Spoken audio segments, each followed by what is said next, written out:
Brothers and sisters, leaning close. You're in front of the speakers and the screen. Jimmy's on that microphone, just like the Lord intended. Saying what you're afraid to say, truth that can't be amended.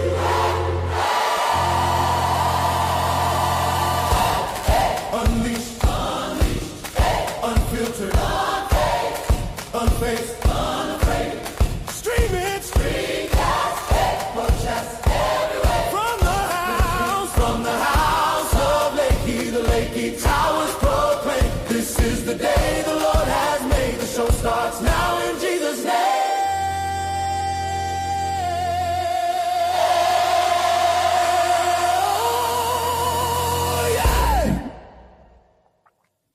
Boom, just like that. Welcome to the program, everybody. Brother Leroy, the Jimmy Lakey Mass Choir. Glorious day the Lord has made, and it is Monday, the, 16th day. I still got 13. I'm a little off today. I'm just going to warn you. The 16th day of March, year of our Lord, 2026. Pleasure, thrilled, and happy I am to be here. Hope you feel the exact same way. Buddy John Gordon's coming up on the show here in just a bit, and also, who else we got? Oh, we got Michael Letts coming back on the program.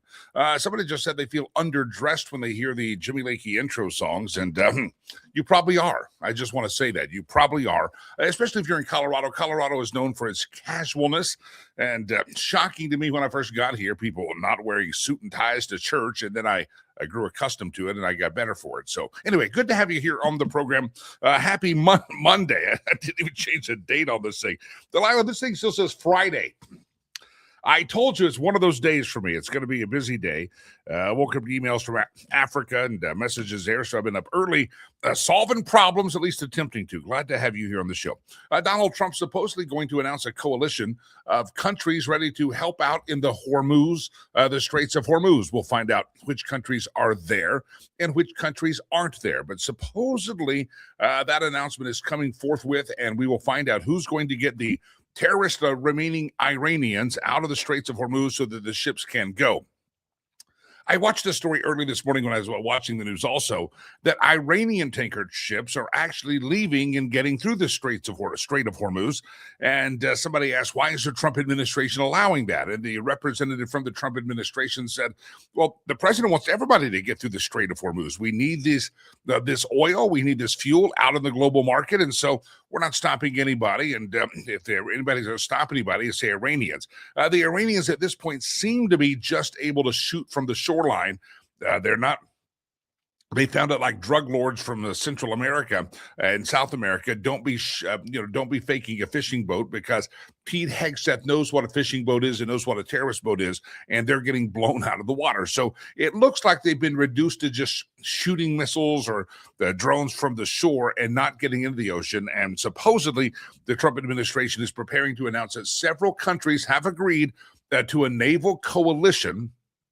The announcement could come as soon as today, sometime this week, though the discussions on the details are ongoing, according to sources reporting to the Wall Street Journal.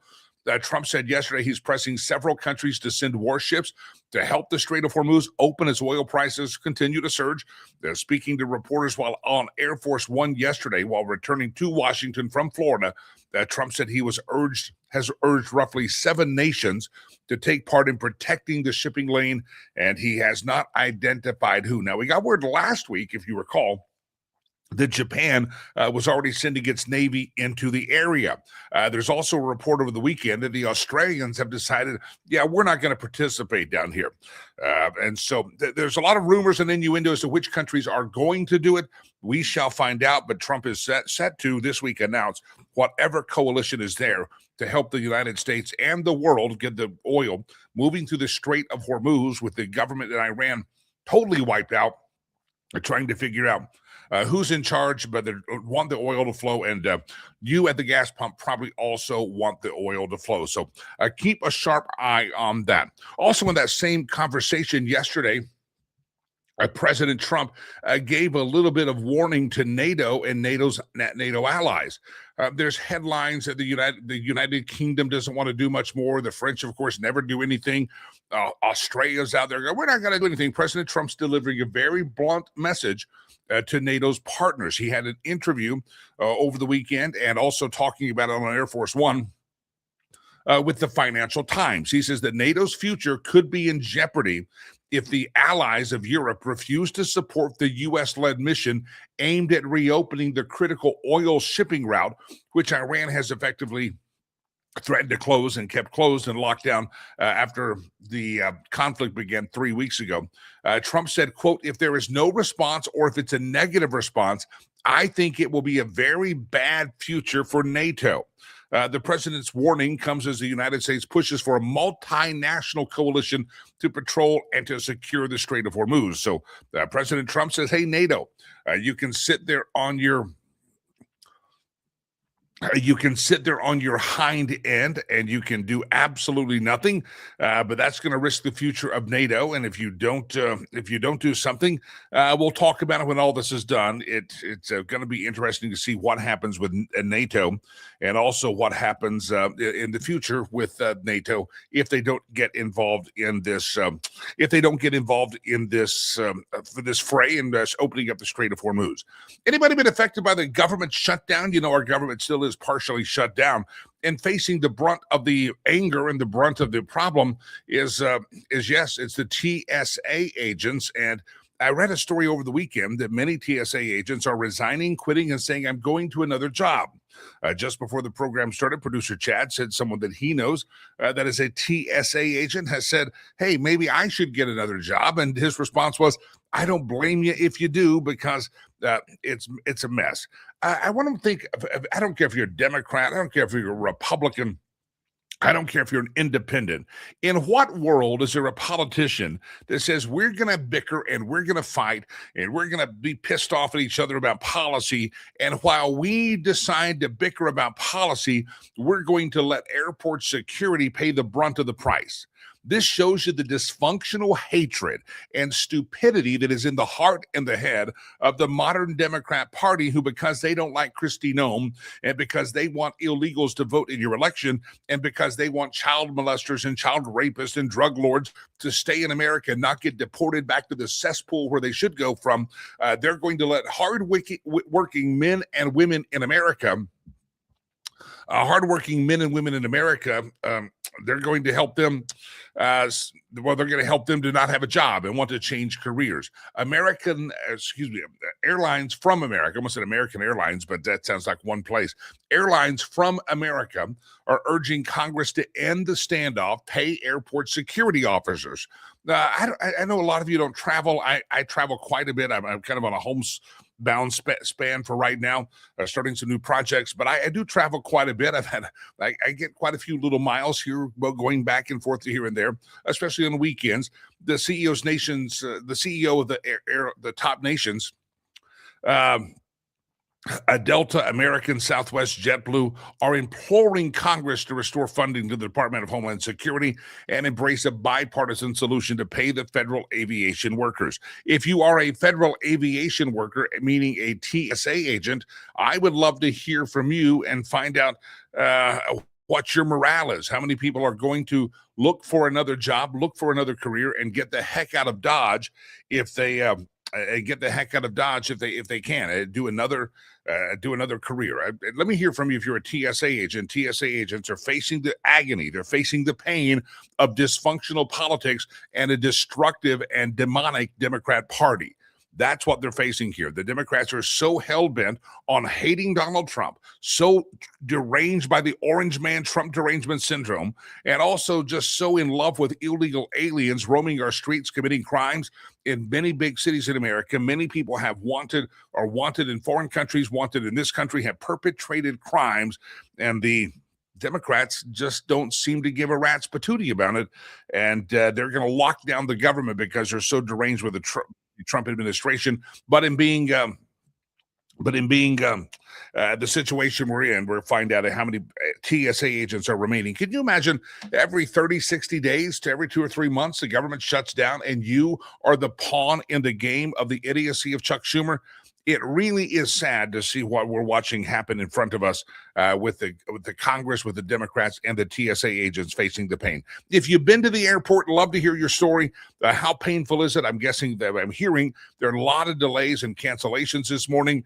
A lot of that because of delayed times to security, weather across America. It's not a good day to be traveling from what I understand. And you can blame Chuck Schumer on that, or Michael Bennet, or John Hickenlooper, or name the Democrat in your state. That's who you can blame for this absolute positive stupidity. It is an amazing day that we live in, that this is considered to be somewhat normal and how we should operate. And the TSA agents, again, taking the brunt of the idiocy of John Hickenlooper and Michael Bennet. I do hope that when those guys take their smarmy asses up to the Denver airport or the Washington airport and commute back and forth, I hope they have to go to the back of the TSA line. I think TSA needs to find a way to make sure none of these people get treated like VIPs. John Hickenlooper, Michael Bennet, Chuck Schumer, you're not a VIP. You're you are a very important P, but the person is not the word that comes into mind. You're very important. They ought to have to wait in the TSA lines. No special treatment, and I know they do get special treatment when they go through the airport. I told you I was lined up to fly back to Denver a few years ago, and I was in the group number 1 about to board, and as I was going through group number 1, they stood in front of us. Police came, and they were walking through the hallways of Reagan International. Was Nancy Pelosi herself, and she walked past everyone, and she got to go on the plane first. I would say TSA, if you're listening, don't let these jackwagon idiots that are elected officials in Washington, D.C. have any special treatment. I think every damn one of them, I know you have to have hazard pay, ought to get groped and grabbed and frisked and just find out exactly what kind of stupidity they have tucked up somewhere in their body that helps them to operate. I'm sure they're hiding it somewhere because they pretend to act like they are they have a freaking clue. Not a good day to fly. I talked to my buddy Kevin, who works at the Denver International Airport, and he said last week he put together about $150 of just gift cards, taking them and handing out to TSA agents who are at work, not getting paid, and so they're not sure exactly what they're going to eat, or maybe brown bagging every day, but giving out gift cards. There's a move afoot of where some airports, including Denver, have signs up asking you to contribute to a fund, like a GoFundMe page, so that TSA agents can have lunch and dinner and have a little extra. So it's a really dysfunctional world, and you have no one else to blame except Chuck Schumer and the Democrats, Michael Bennet and John Hickenlooper in Colorado. Who is your Democrat that's to blame for this? Write their name down, call their offices, and let them know what pathetic pukes they happen to be. I see some comments coming in on this. We'll go to our first guest of the morning. Airlines have enough issues right now without TSA. My son flew from Kentucky to Fairbanks, had many canceled flights, reroutes on American due to equipment, not weather. Well, I think that's every day in the airline industry. When I traveled for concerts everywhere, yeah, I think that's every day. Yeah, they got a lot of issues right now. They got issues every day. That happens as well. But yeah, TSA is a big booger of a problem, and glad to have all of you here. All right, let's see. I'm getting messages here. It's been one of those days. Can I take the day off, Delilah? Can I just have the rest of the freaking day off? No, I'm gonna have the rest of the day. I'm gonna give myself a day off. What Delilah calls them mental health days. I don't need a mental health day. I just need a day that I'll kill people.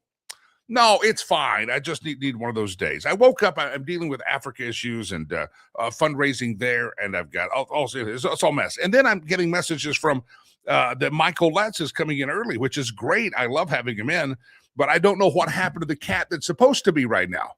I don't know. I'm getting messages during the show that they're switching things around. So, ladies and gentlemen, let's do it. Let's figure out who our guest is. It's guest roulette. Oh no, there's John Gordon. John Gordon is who I have. And Michael, see, I'm getting messages during the show from Kimberly. John Gordon, welcome into the show, sir. How are you? I'm good. Thank you. How are you today, Jimmy? I'm good. I'm so confused. I'm going to take a mental health day. I've got messages popping in on my phone.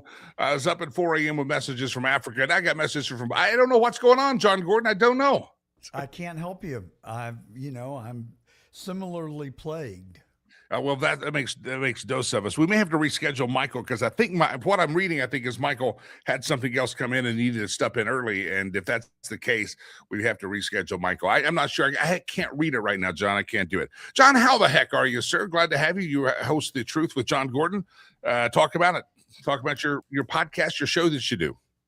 Well, we come to you every Saturday and Sunday on the John Fredericks Media Network in 9 cities on 24 AM and FM radio stations up and down the East Coast. We're also on cdm.press as well as the usual suspects on social media where we live stream, YouTube, Facebook, Rumble, Getter.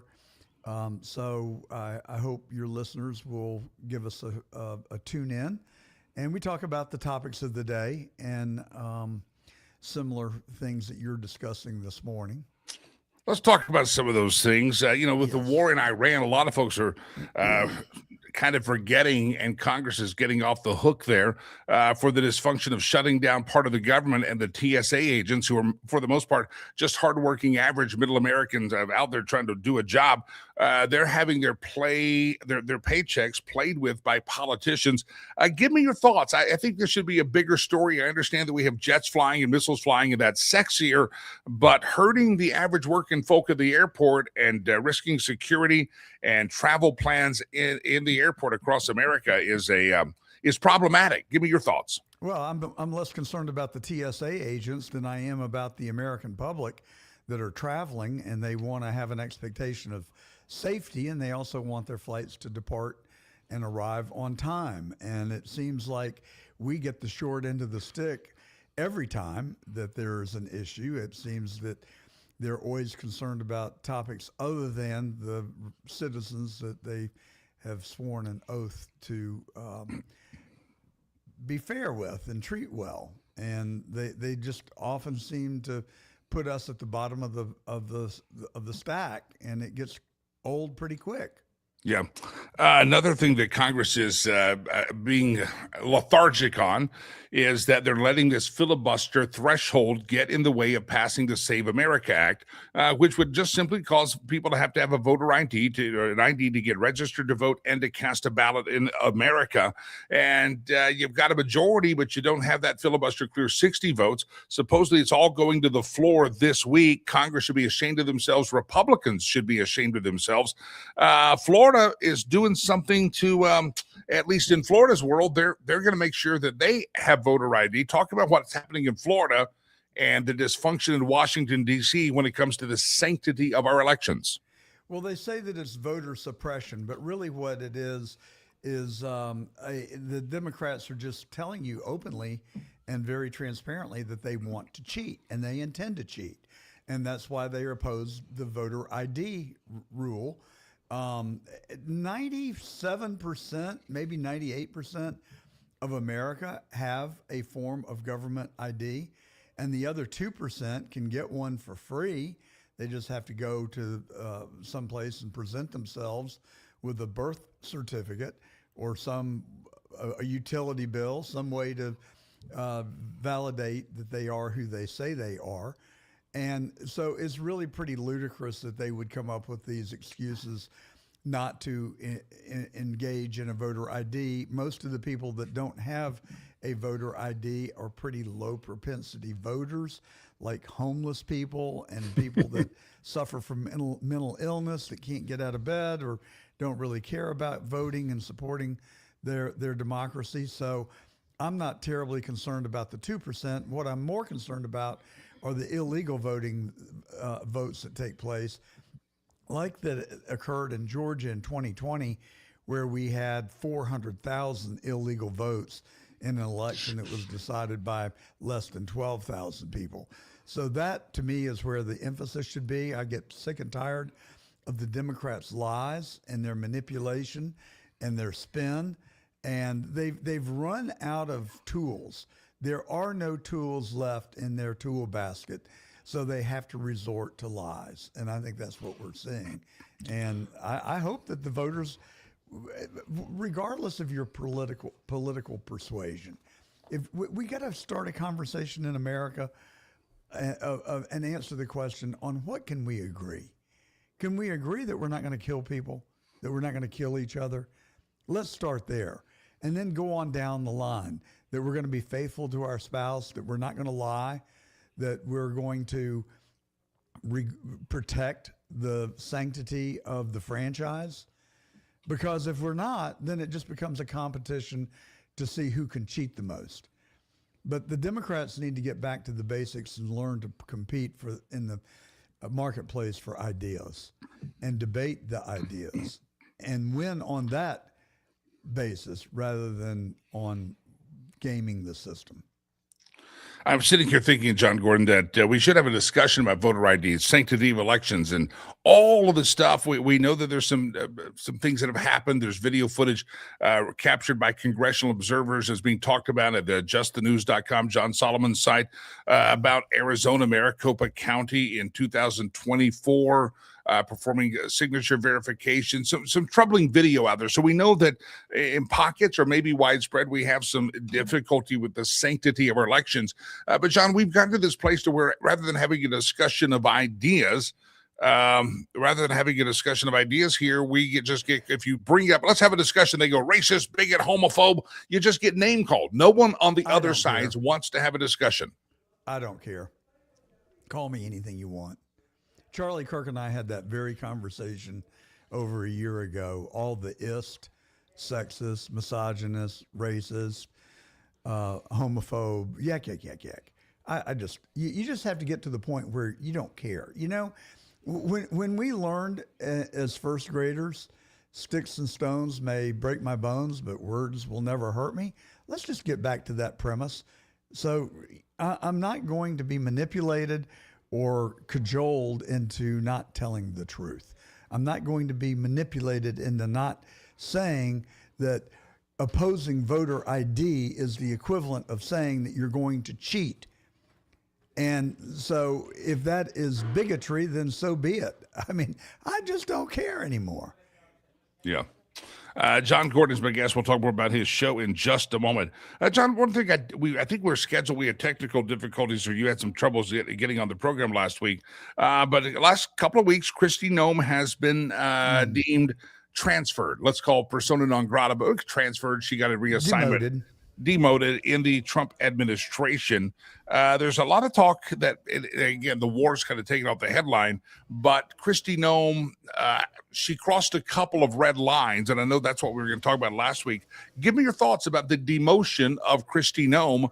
And again, you would think that reopen the airports or reopen the TSA or reopen that part of the government, but they're not. Give me your thoughts on the departure of Kristi Noem. Well, I think they do need to open back up the Department of Homeland Security. That is inexcusable. That in a period of heightened alertness for terrorism, that they are suspending the department that is supposed to keep us safe. We know that there are bad actors in our country right now, and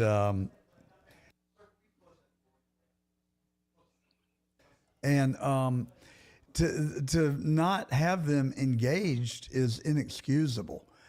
So, but on Kristi Noem, it got messy. I mean, let's just be real. She's having an extramarital affair that I've read is the worst kept secret in Washington with Corey Lewandowski, who I consider a friend. He was my campaign consultant when I ran for Attorney General in Georgia 2 years ago. With President Trump's endorsement.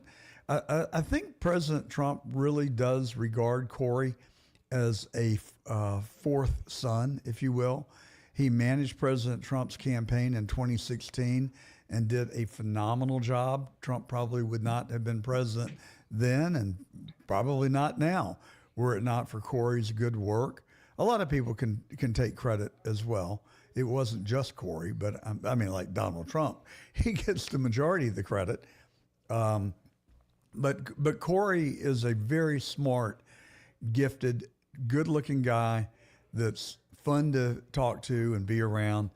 And he's just got an issue with self-discipline when it comes to the opposite sex.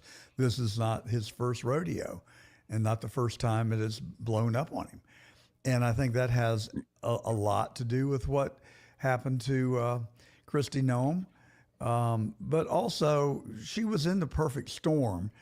And I think she made a tactical error in that she was on the ground in Minneapolis. Tom Homan should have been on the ground in Minneapolis. He should have been the one taking the flak. And then Kristi Noem should have been the one to go in and make peace and be the savior.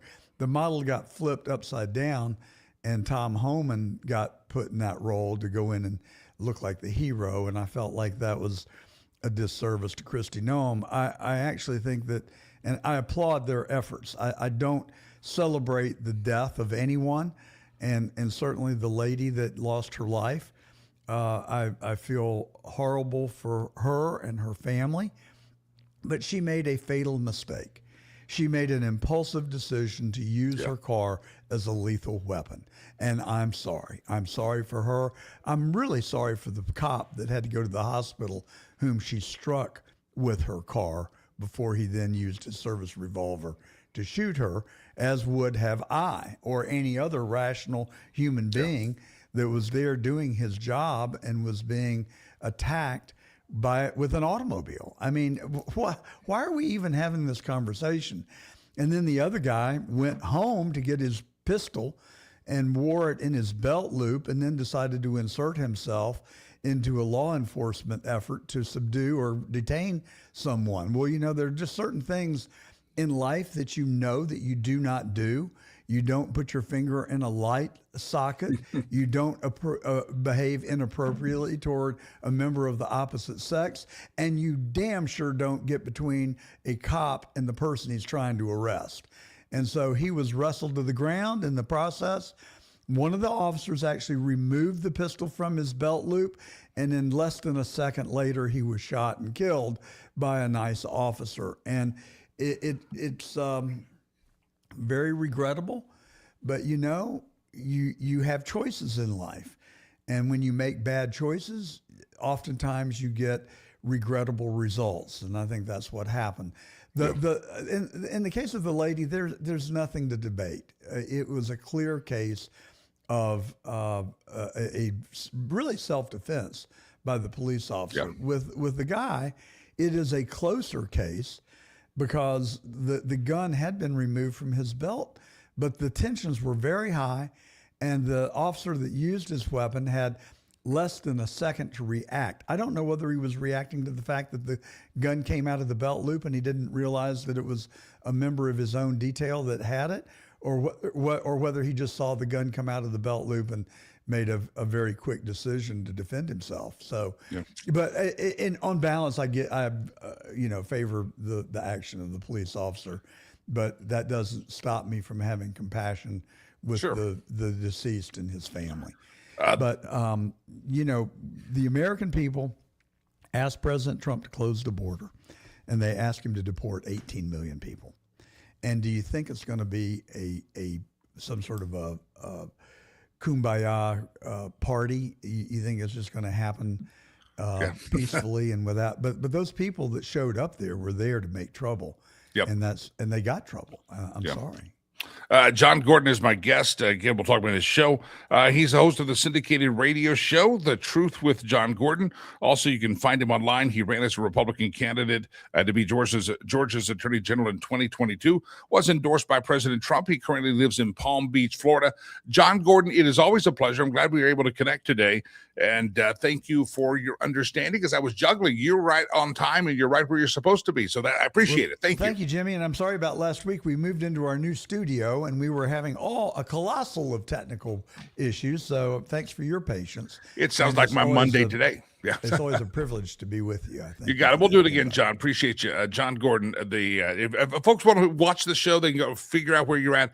They should go to johngordon.tv. Johngordon.tv. Is that correct? You can, for all the past episodes. If you want to watch us in real time, come to rumble.com or getter.com, YouTube, facebook.com. We live stream there every Saturday from noon to 2. And on Getter, you can even interact with us and tell me how brilliant I am in the comments, or that you think I'm full of it. Either way, I'd like to hear from you. Write me, johngordontruth@gmail.com. JohnGordon.tv, JohnGordonTruth@gmail.com.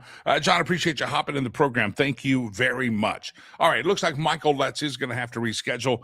He hopped in early hoping to snag that 15 slot, and that's why I was confused, Delilah, because it was Kim who did the scheduling on that one. And Kim was like, let's put Michael Letts at 15. I'm like, Kim, you've already put John Gordon at 15. So it's behind the scenes how the sausage is made. And one of those days that I don't need that extra tab open in my life, as you say. All right, good to have you here on the show. Back to the airport. Anybody out there having a tough time at the airports, I would love to hear from you. If you're a TSA agent, I'd love to hear from you. My son was flying back from a spring break trip on Saturday back to Missouri, and he said the airport was awful. His comparison was, Dad, I had an airport that was worse than Denver International Airport. And I've said, yeah, because Denver always sucks when it comes to airports. But no, he was talking about the crowd and the line. And he got to the gate in plenty of time, but he had thankfully taken account that it was going to take a little extra time through the TSA lines and stuff, but he said it was a horrible experience, a long experience. Fortunately, he's young and he got there early enough that he could get to the gate, look around. Okay, I'm here. Take a deep breath, go get some food. So anyway, my son's back in Missouri spring break. So I didn't see him the whole spring break. No, he kept getting money I kept having to send him money because nobody else, evidently, nobody else out there throws money around. It's just Dad. So anyway, I kept doing that. Anyway, welcome to the show. All right, police say this. This is interesting. Nancy Guthrie. I like to kind of revisit this case because, first of all, it's interesting. And second of all, it's just fun to kind of go back to stories that were such a big thing and the world was apoplectic and hair was on fire. And then you go back and say, what happened to that story?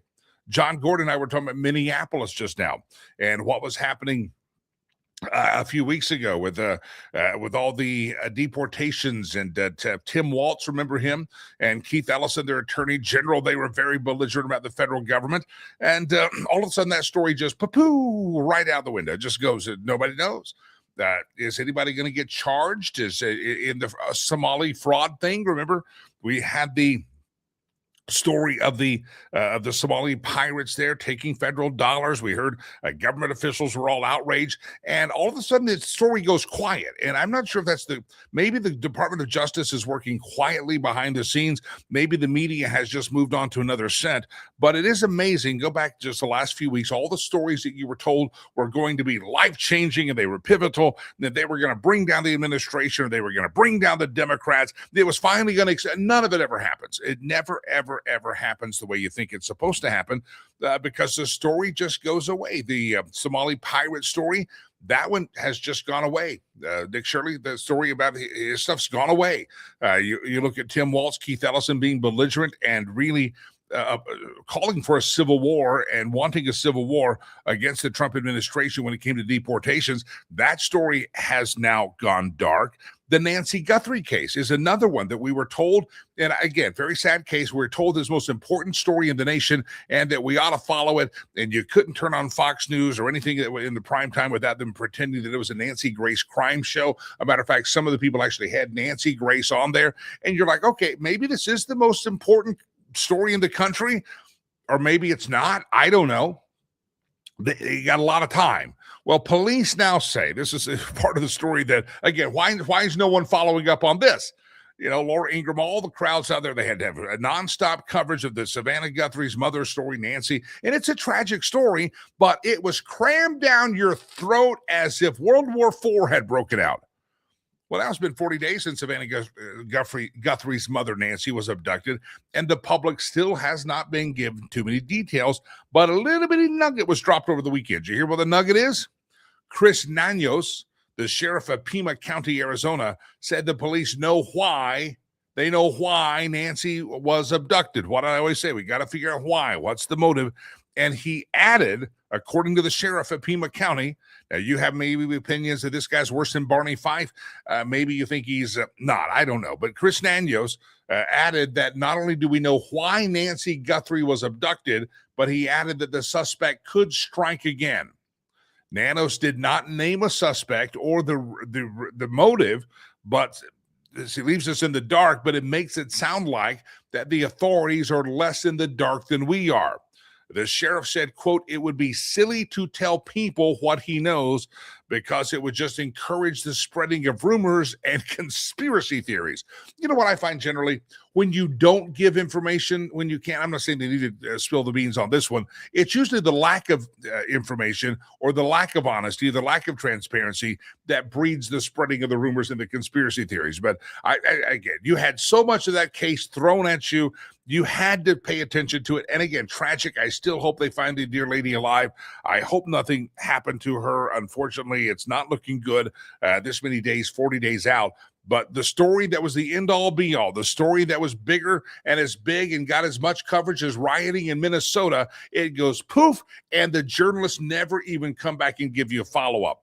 Well, the sheriff of Pima County has said, we know why he did it, but we're not going to tell you. So there's your nugget of truth on the Nancy Guthrie case. Maybe that excites you, but again, it just kind of makes you look and say, why is it that we get played like this? They stir you up into a tizzy. They stir you up into a frenzy. They have the story of the day. They have the narrative. They have the thing they want to captivate your attention. And it just makes me wonder if they don't go so hard and fast, because look over here, Nancy Guthrie, so that you're not paying attention to what's happening here. Are they going so hard and fast sometimes that they're trying to really get you to pay attention to Minnesota, but they don't want you to pay attention to what's happening here? Why is it that there's not more coverage of the TSA shutdown and the government shutdown? It baffles me. The narratives that we get spun and the stories that we get told are important are not necessarily always the ones that I think are important. I think there's a lot of information coming out, and I mentioned this with John Gordon, that there's stories coming out, videos about problematic problems in ballot counting in Arizona. The videos are actually out there. Will anyone be prosecuted? I don't know. But it is another reason why we have to ask yourself why members of Congress are not going to pass the Save America Act. Maybe all of this distortion and all of these diversions are to keep you from being reminded that many members of Congress are going to vote against 80% of Americans and thinking you should have an ID to vote. Maybe they want you to talk about deportation or Tom Homan or Kristi Noem or Corey Lewandowski, or maybe they want us to talk about this story or that story so that you don't talk about the stupidity that happens in the hallowed halls of Congress. It is just baffling to me. Maybe all this, remember the story that didn't get covered last week, is that Congress voted to keep secret how they were spending the slush fund that they have budgeted to cover up and give payments for sexual harassment and other settlements that they make regarding staff and people that they come in contact with. I know that the Democrats and Republicans all wanted to squawk about the Epstein list and who's on the Epstein list, but they sure don't want to tell you who's on the list of having benefited from payments that go out from the U.S. Congress's slush fund to cover up sexual misconduct accusations that sometimes have happened. Congress again votes to say, yeah, we should keep that one secret. Yeah, don't lecture me a dang bit about the Epstein list as a member of Congress when you're not willing to release your own list about who's spending money that is budgeted and set aside, and it is millions of dollars, and it's money that is not accounted for. Congress keeps it out there hidden. So all these stories, Democrats talking about TSA, Homeland Security, DHS, whatever it is. But Congress sure not being asked a lot by the mainstream media why it is that they decided to keep their own slush fund quiet and the disbursements of that secretive from the American public. I got a question for you. Do you do an NCAA bracket? That is our question of the day, getting out late in the show today, but it's been one of those mornings, all mornings about 4 a.m. Do you do an NCAA bracket? Do you? Fill out the bracket. I have to say, honestly, I have never completed a bracket in my life. Thursday begins the March Madness. Tomorrow and Wednesday are what they call the play-in days. There's 4 games, and they're going to figure out who gets the last slot on that 64-team bracket. And I've never done a bracket. I mean, I've toyed with it, I thought, and maybe this year I will do a bracket, but I don't follow college basketball that much. I find it interesting that in the NCAA March Madness, did you get your bracket filled out? How many of you are like me? This is your question of the day. You have never, ever, ever done a bracket. How many of you are religious when it comes to doing a bracket? Who does their bracket? Who doesn't? Is it a big deal? Remember Barry Hussein Obama? He used to do famously a bracket every year, and it was always exciting. I don't do brackets. I know my son has done some before with his buddies. I just never have. I should do one this year, Delilah. Maybe I'll do a bracket and see if we can have a pool with you, me, and the other hipster youth who are here and see if I win. You guys take enough of my money. Never mind. Yeah. You cheapskates. Anyway, who does a bracket? That's your question of the day. It is amazing, though, the amount of conversation that happens over brackets. I've been on a couple of group text chains this weekend, which I'm not a big fan of the group text chains. I mean, some are necessary, but, you get 30 people on a group text, and all of a sudden you recognize 5 of the numbers, and it's 15 people's closest friends. I'm like, you should have sent that privately. You should not include me. I don't have most of those people on my phone. I don't even know who, but it's, hey, I'm putting a bracket, a pool together, or whatever it's called, and 2 different ones have been mass. And fortunately, on some of the new iPhone features, you can remove yourself from a group chat. And I don't even say screw you before I leave. I just leave the group chat. I'm out. Not going to do it. But yeah, anybody get your college basketball done, feel free to let us know. Are you going to do it? And we should do this. By the end of the week, you should all give your prognostication is who will be the Final Four, who will be the championship, who's going to be the national championship. And we can see here, without filling out any paper, just who it is that you vote for is going to be, I think April 2nd or so is sometime. It's the big game in which they will crown the champion of the college basketball. But it's fun. It's fun to watch. It's fun to watch some of the games Thursday and Friday. Well, there's 64 teams, so there's going to be 32 games going on. It's going to be chaos on every day, Thursday and Friday, and that's how the tournament, it is a mad dash to the top. We'll see how that goes on Thursday and Friday, but you got time to get your bracket in because the play-in games are actually tomorrow. All right, what else do I have here? Let's see, get to. There's just so much story about the deep state. We got to keep following this. There's an ex-FBI agent warning about the deep state. Says he has witnessed the political, when he was at the FBI, he witnessed the spying, he witnessed the lies, he witnessed the politicization. And you think Congress is doing anything with that? No. Is the Department of Justice ever going to do anything with that?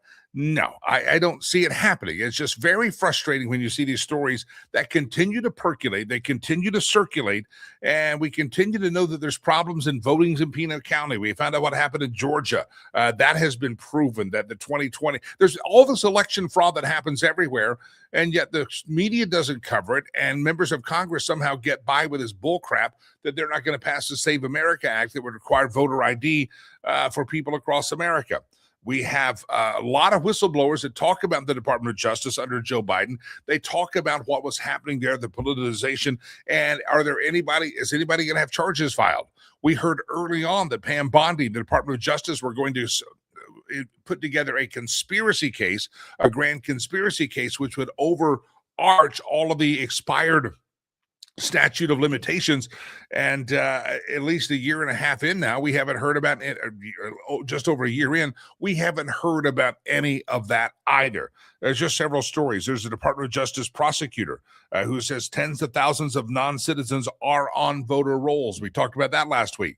What are we doing to clean up the voter rolls? The Trump administration has had to sue many states, including Colorado, including red states or Republican states, saying, give us your voter rolls. Let's clean these things up. And the Department of Justice is not having luck. They're having to go to court to do so. And again, not widespread reporting. They would rather talk about step-by-step armchair quarterbacking a war that's been going on 13 days, or as President Trump would call it, an excursion.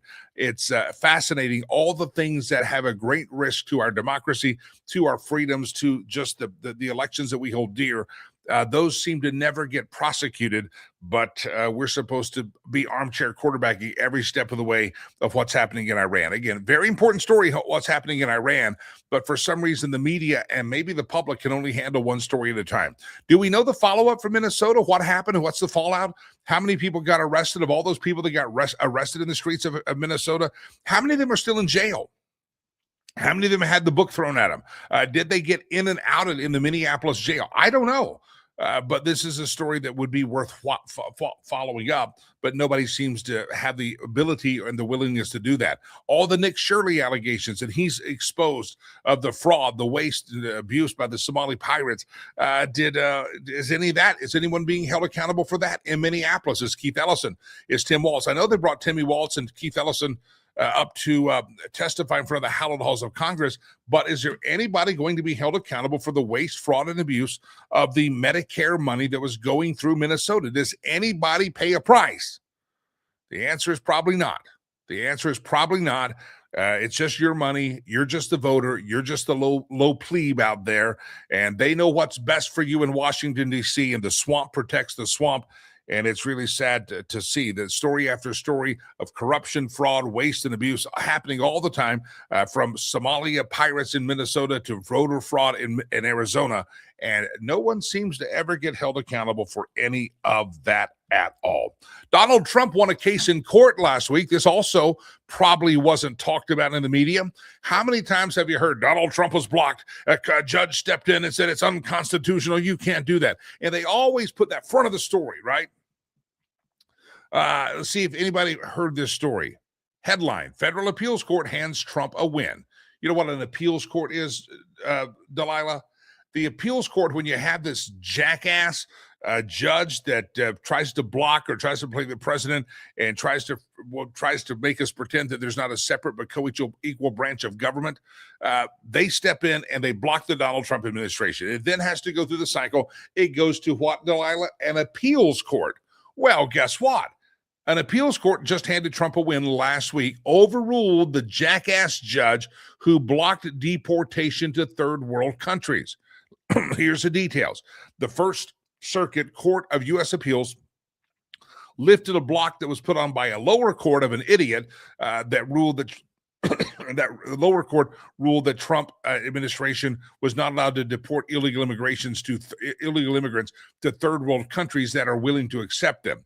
The Trump administration had appealed Brian Murphy's ruling last week after he ruled in February that the Department of Homeland Security deportation policy was unlawful. Remember, early in the deportation process, where are we going to send you?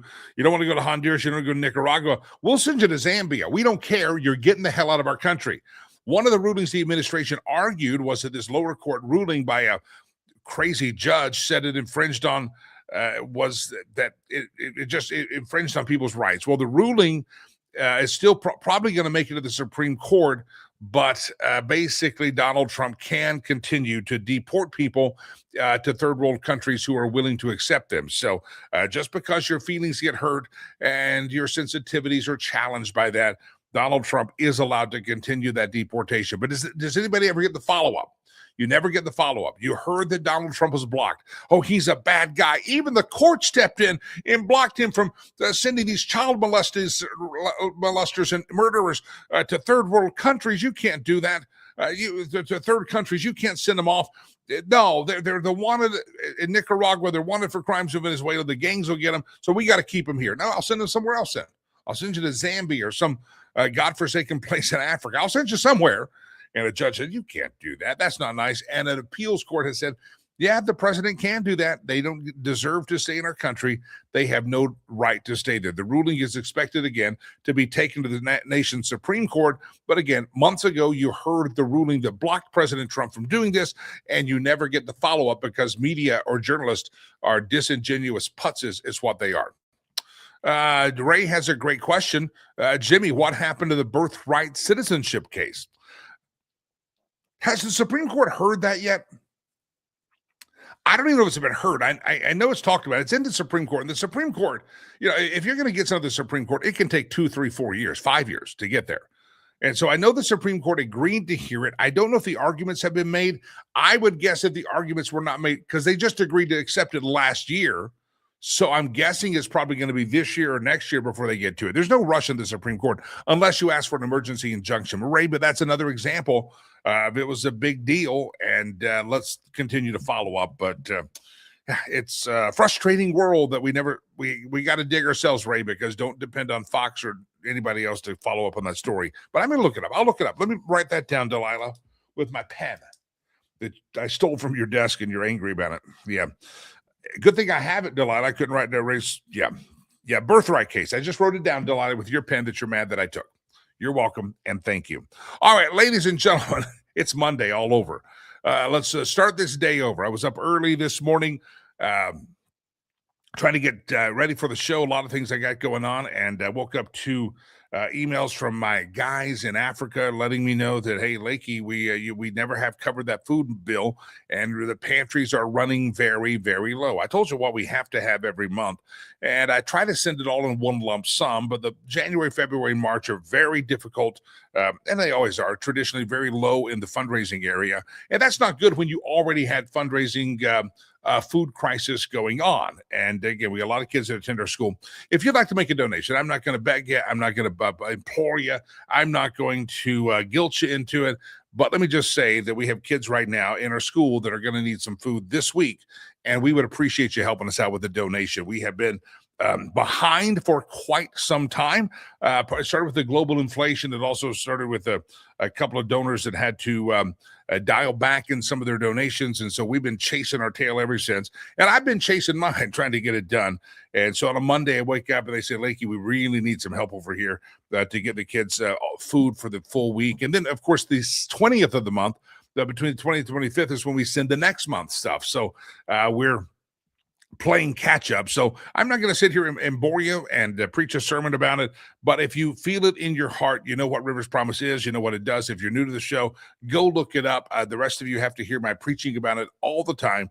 And if I haven't motivated you by now, I'm probably not going to motivate you. So I just implore you, go make a donation today. You hit greatest need, Rivers Promise. We'll make sure that money is going into action as quickly as possible, and get it over there. And literally what you send today will be buying food for Legacy Christian Academy in Rwanda this week. Let me say that again. What you send today, what you have in your pocket on a Monday morning, is probably going to be buying food in Africa for a child by Tuesday afternoon. I mean, it's, the wire cut off, and they'll get it overnight is what I'm saying. So if you want to help us out, we'd love to hear from you, and just make a donation. You can mail it, and I always appreciate the mailed gift. But if you can make that credit card donation, those are a little bit quicker. If you do want to mail, the addresses on the website.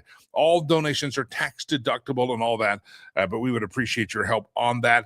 A little above and beyond would always be appreciated. I will be spending most of the rest of my day and week trying to figure out how to meet the need. That's the responsibility I have as the founder of the organization. Ain't nobody else gonna that's my job. I got to get it done. So if you can help us, riverspromise.org, riverspromise.org. Love to hear from you.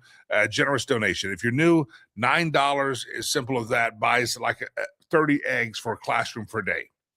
It's $1 to feed one child for an entire month. Is $30. Break it up any way you want. Maybe you can do 1 week of the $30. Okay, do that. Maybe you can do a half a dozen eggs because you can't do $9. Maybe do $4.50. Maybe do a third of the eggs. I don't really care how you break it down, but we do appreciate your help. And again, what you give today will be buying food for the kids really, really soon. All right, enough of that. Happy Monday to all of you, and I mean that sincerely. Happy Monday. You ready? Going to do the meme roulette, but before we do, you see right there on your screen the reminder that you need to go to that website, homeswithsherry.com. Homes with Sherry. Sherry Cree's a phenomenal realtor, and we talked on Friday. Go back and watch or listen to that show about the real estate market and how it's moving and it's underway. And if you're waiting till May to jump into the real estate market, you may be waiting too late, not getting the best deals. If you're a buyer right now or a seller, talk to Sherry and have a conversation. That way you can get that strategy, that plan in place to make sure that you get the best home possible if you're out looking in the market before everybody else picks over whatever inventory is out there. If you're a seller, you want to make sure you're in the right window as well. Sherry looks at every real estate transaction that if she helps you do it right, that transaction, buying or selling, can be something that creates generational wealth for you. Homeswithsherry.com, homeswithsherry.com, homeswithsherry.com. Be sure to tell her that you heard about me talking about her, but talk to her. I-25 corridor in Colorado, homeswithsherry.com, homeswithsherry.com, and be sure to let her know that Jaime Lagos, Jimmy Lakey, was talking about her on the program. All right, ladies and gentlemen, it's time for the Stolen Memes section of the show that we wrap up with. Stolen Memes, here we go. Round and around the globe we go. Where we steal the memes from, no one knows. Oh, there we go. There's Timmy Waltz. Remember him? I just talked about it. Right on cue. Outraged. $22 million spent on crab and lobster for our troops. Oh, Pete Hegseth's a bad guy. Oh, Timmy Waltz, anybody going to be held accountable? Anybody going to jail? $9 billion in fraud for Minnesota, and it's quiet out there, isn't it? Yeah, that's the hypocrisy of the media and where we're at. Is Tim Waltz ever going to be held accountable for what happened in the state of Minnesota? Doesn't look like it. Round and around the globe we go. Where we steal the memes from, no one knows. There's me. I'd like a triple bourbon straight. Barista says, well, this is Starbucks, sir. And producer Chad says, well, fine, whatever, a venti bourbon. Notice I inserted the name producer Chad on that. Yeah, I did. All right. Grande, please. Grande. Round around the globe we go. Where we steal the memes from, no one knows. Have you been a good boy? And you, Cat? Oh, yes, I obeyed. I don't know which order to read. We go top to bottom. Okay. Have you been a good boy? Oh, yes, I obeyed, begged, and stayed loyal. And you, Cat? You're sitting in my chair. Yeah, that's all right. It's all right. I get it. The presentation is everything. That's not one that you can kind of like orate on the screen. I screwed it up. Like reading comic strips on the screen. That didn't work out. Today would be a great day for you to have thought bubbles coming out of my head, though. Really good day. Round around the globe to where we steal the memes from, no one knows. When I did the math to see where I could go on vacation, and according to my budget, I'm just going to work today. Anybody else been there? Yeah, I'm just going to work today. Round around the globe we go. Where we steal the memes from, no one knows. I asked my wife, biceps or abs? She says, good looks and money. Now that's 4 things I don't have. Now that's funny right there. Biceps or abs, baby? I want good looks and money. Dang it, I'm up. There's 4 strikes, you're out. Round around the globe we go. Where we steal the memes from, no one knows. There's Iran dealing with Obama. little morbid, little bit morbid, and that's what it looks like to be Iran dealing with Trump. You know, they still don't know that little new tyrant is dead. They think he may be just dead, maimed. Some reports say his stomach got blown out, his legs are blown off. They keep issuing statements. You know, I mean, if America did 4 years, we propped up a dead guy his weekend at Bernie's forever. So you can't fault the Iranians. They're like, hey, if they can say that Joe Biden's the president of the country, weekend at Bernie's, we can have that little Ayatollah Mother Teresa guy. Yeah, you get the idea. Dealing with Trump. Round and around the globe we go. Where we steal the memes from, no one knows. Got a lot of couple memes going on here. Maybe Chad spent too much time or not enough time with his wife this weekend. A lot of couples going on here. A lot of couples in the memes today. Read something into that.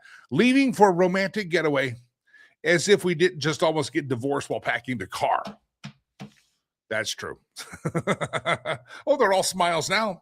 Round and around the globe we go. Where we steal the memes from, no one knows. A lot of cat and dog videos as well. Ooh, look at there. Hey, look, I have a heart on my forehead, says the dog. Okay, good for you. You got to see it, and it's a penis reference. That's what it is. It's right there. Yeah. The producer Chad was drunk when he put these together. Round around the globe we go. Where we steal the memes from, no one knows. We got gonged. I know we need more dog and cats. You know, tomorrow we'll feature cat videos on the program. I don't think this is the first time we've ever had a cat featured in the stolen meme section of the show. It may be a dog as well. And yeah, Roger says, Jimmy thought bubble. Oh no, yeah, you don't want my thought bubbles today. It's been off to the instead of a weekend at Bernie's. Yeah, weekend at Ahmed's. Yeah, we'll get that. All right, ladies and gentlemen, we must depart ways together. I love all of you. Don't forget, make that donation, riverspromise.org. As much as you can give, as little as you can give, it all goes to a good cause. And I'm off to go work on fundraising right now. So I appreciate all of you. I mean this from the bottom of my heart. We'll get Michael Letts all squared away. I think he's been in and out of the green room. I don't think he or either one of us know when he's supposed to be on, but I thought it was supposed to be 30. I'm confused. We'll reach out. We'll get all. He was in the green room earlier, but I had John Gordon scheduled by the same person to schedule. Listen. If I let this get to me, I'd drink as much as producer Chad. Just kidding. I think I might drink as much as producer. Chad, you want to come over for a drink? Yeah, let's pregame this day. We should have pregamed this day early, producer Chad. We could have started with mimosas at 6 a.m. Pregame it. Producer Chad, let's put that on the schedule for tomorrow. Pregame. It'll make it feel better. God bless you. God bless America. I am Jimmy Lakey. Peace. I'm out of here.